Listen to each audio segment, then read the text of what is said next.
c'est la première fois que l'UFP décide de participer à un gouvernement. Quelles sont les conditions qui ont présidé à cette décision?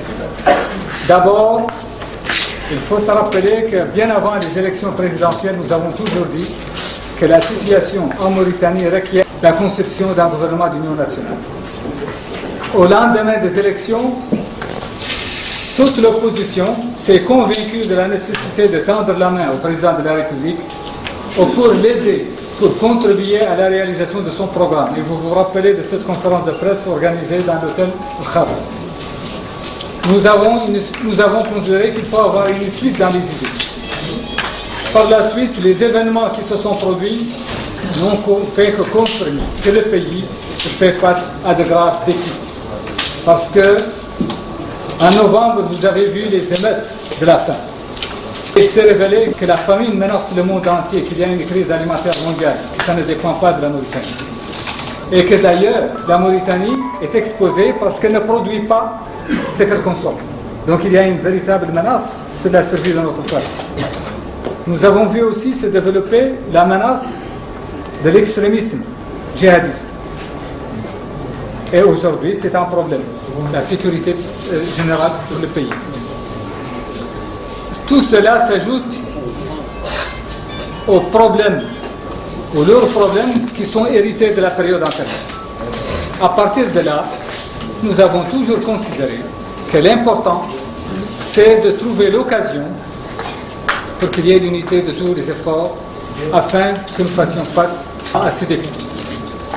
Du moment que le président de la République a chargé son Premier ministre de nous inviter à participer, nous avons considéré que le moment est venu de participer. C'est une occasion à ne pas rater. D'abord, nous nous sommes assurés que nous nous entendons sur les priorités. Parce qu'effectivement, le programme du président de la République, c'est comme tous les programmes des leaders de l'opposition qui ont été durant les élections présidentielles passées. Mais c'est important de savoir, dans la période actuelle, quelles sont ses priorités. Eh bien, nous avons convenu avec le Premier ministre qu'il y a 4 priorités tout à fait importantes. La première, c'est l'axe de la sécurité alimentaire. Donc, la promotion de l'agriculture, mais également la lutte contre le chômage. Le deuxième axe, c'est le problème de la sécurité nationale et de la sécurité publique. Sécurité nationale par rapport aux dangers qui menacent le pays, et sécurité publique par rapport à la criminalité, à tout ce qui se passe dans notre pays. Le troisième, et ce qui nécessite que nos forces armées et nos forces de sécurité soient mises dans des conditions pour assumer leur mission. Des conditions de recrutement, des conditions de formation, des conditions d'équipement, des conditions de traitement. Et nous avons également vu la nécessité,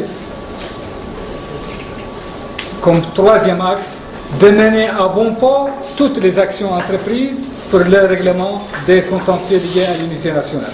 Que ce soit le retour des déportés, le passif humanitaire, la lutte contre l'esclavage, il faut mener tout ça à son terme. C'est-à-dire qu'on n'a pas le droit à l'erreur, parce que toute erreur dans ce domaine peut conduire au pire. Le quatrième axe, c'est la nécessité de l'assainissement et de redressement de l'administration publique. Voilà les 4 axes que nous avons discutés avec le Premier ministre, sur lesquels nous avons convenu. À partir de là, il ne restait pour nous qu'un seul point à vérifier. Est-ce que l'offre, est-ce que l'ouverture est faite pour tout le monde ou faite pour certains? Et là, le Premier ministre nous a rassurés. Il nous a appelés le jeudi et il nous a dit qu'ils invitent tous les partis de l'opposition démocratique à venir participer au gouvernement. À partir de ce moment, à l'UFP, nous avons jugé que le moment est venu de participer au gouvernement. Et qu'il ne s'agit pas, en allant au gouvernement, de partager un gâteau, mais il s'agit d'aller au charbon. Vous savez que la situation est très difficile et qu'on va vers des défis énormes et que si on va aujourd'hui au gouvernement, c'est pour affronter ces défis.